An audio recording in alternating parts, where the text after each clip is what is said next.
Hey, this is Alan Fenstermaker here on Top Rope TV, Facebook Live. I'm here with the Big Al Boski, and what's your name? Professor Keith. Awesome, guys. Now, what's your podcast that you guys do? We do Around the Turnbuckle on Saturdays and Sundays at 6 p.m. on Facebook and on YouTube. Come check us out. Okay. Indeed, wrestling history, local wrestling, we do it all. We have great following, and we'd love for you to be a part of it too. Okay. Now, how'd you guys get started doing this? We got started doing this because we made a few friends in the indie circuit, and they pointed us in the right direction. And the next thing you know, we met Mr. Rob Noxus, and he pointed us in another direction. And then all of a sudden, they've been trying to contact me to be on the show, and I love it because I want us to be a supporting podcast for Pennsylvania wrestling all over the state and eventually all over the country, I hope. Okay. Yeah, I mean, everybody complains about WWE, AEW, whoever, saying, the product's not for me anymore. But, what we wanted to point out was there's great wrestling in your backyard, no matter where you live. Support your local independents. Wrestling is out there. The art form is out there, and it's not exclusive to any one company or any one person, and that's what we want to share. We want to share the love of wrestling, because that's what we do. Our podcast grew out of just a bunch of us sitting around talking about wrestling every day, all day. Okay. Now, do you guys have any favorite moments in wrestling? As far as WWE goes? WWE, anything in wrestling altogether? Well, my favorite match of all time has got to be The Undertaker versus Shawn Michaels, WrestleMania 25.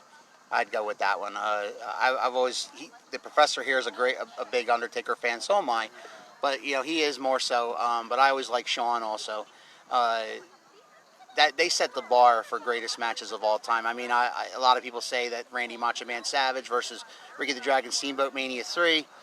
I agree with that because I'm a huge Macho Man fan. But that aside, Taker and Shawn in their prime did their thing, man. They did their thing. They brought the house down, and then 10 years later, they're still talking about that match. Okay. How about you? Yeah, I gotta say that's a great match for Mania. For me, probably my favorite moment is the moment that got me into wrestling, which was the Ultimate Warrior and the Undertaker on the funeral parlor, and Taker locking him in that casket, and you got creepy Paul Bearer. I'd kind of been into wrestling at that point. Andre was a spectacle for me, and then Warrior, a real-life superhero, because I'm still a nerdy superhero guy. But then I saw Taker, and I looked at my brother, who was the big fan then, I'm like, that guy. Yes. Who is that guy? How do I find out more about him? Okay. Now, what do you think about the wrestling business and how COVID-19 impacted it, and how the changes and all with wrestling in general from it? Yeah, well, there's been an outbreak of cinematic matches, right? I mean, you've seen it a lot in the pay-per-views. Without having fans, they had to figure that out. First, they brought in guys from the Performance Center, and they had them behind the screens, making as much noise as they possibly could. And only 20, 30 people can only make so much noise. This whole new thing with the Thunderdome, where, they kind of took a page out of the NBA, where they had the fans on the screens and things like that. I think that's brilliant. I think that's awesome. It's actually, you can kind of get into it a little bit more. They really do miss the fans. I know that the indie guys are used to wrestling in front of the fans, but TV guys are used to having those big 15, 20, 30,000 people in an arena, and they don't have that anymore. All of a sudden, it's taken away. Go to Drew McIntyre, for example. He had his WrestleMania moment. He won the title at WrestleMania, this past year's WrestleMania, yes? But he didn't have that big, huge 70, 80,000 people crowd. It might have been a different moment, you know what I'm saying? Mm-hmm. But back to the cinematic matches, I'm not a big fan of them. I did like Taker versus AJ Styles at Mania, but the Swamp match with The Fiend versus Braun Strowman, and a lot of these cinematic matches where, they're pre-taped, whatever the heck that thing was with John Cena and The Fiend, where they showed different, sides of Cena throughout the years. I wasn't a huge fan of that. I do understand why they exist, though, because with the pandemic, they had to get innovative. They had to figure something out.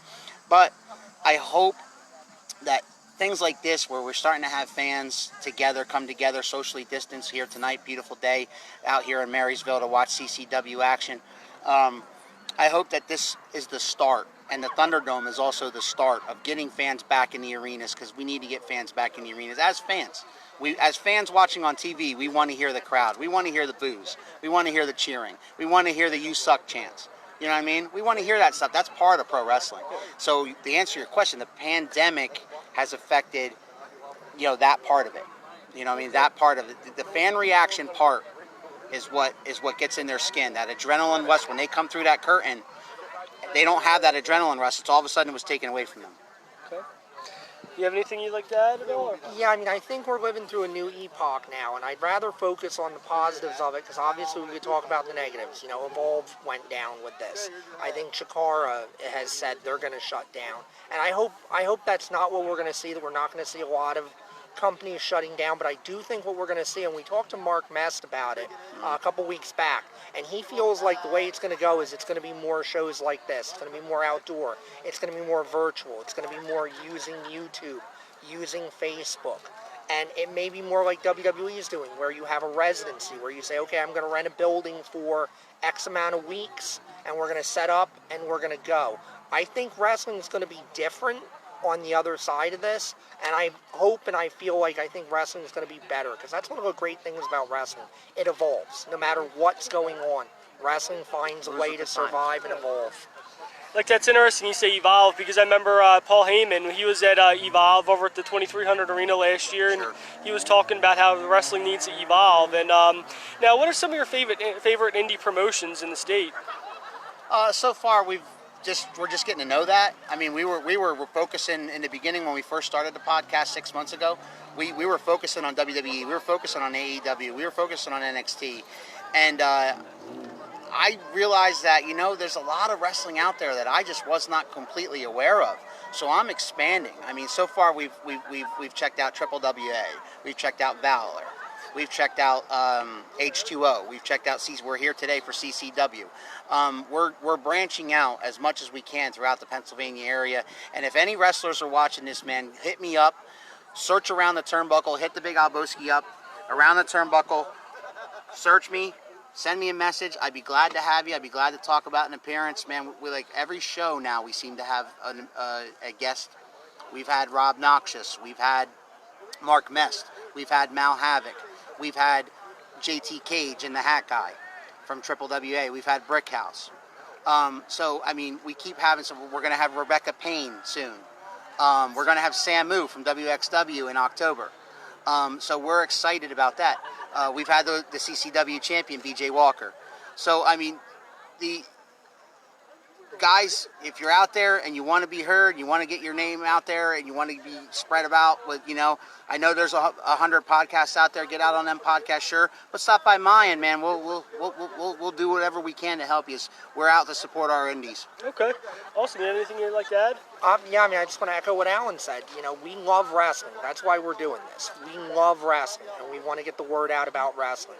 And we want to get people, you know, if you're not happy with what's going on or you love what's going on nationally, supplement, add to it. You know, the more wrestling you can get in your life, the better is how I feel. Cool, man. Now, thanks, guys, for joining us on the show. Thanks for having us. Yeah, man. Thank you.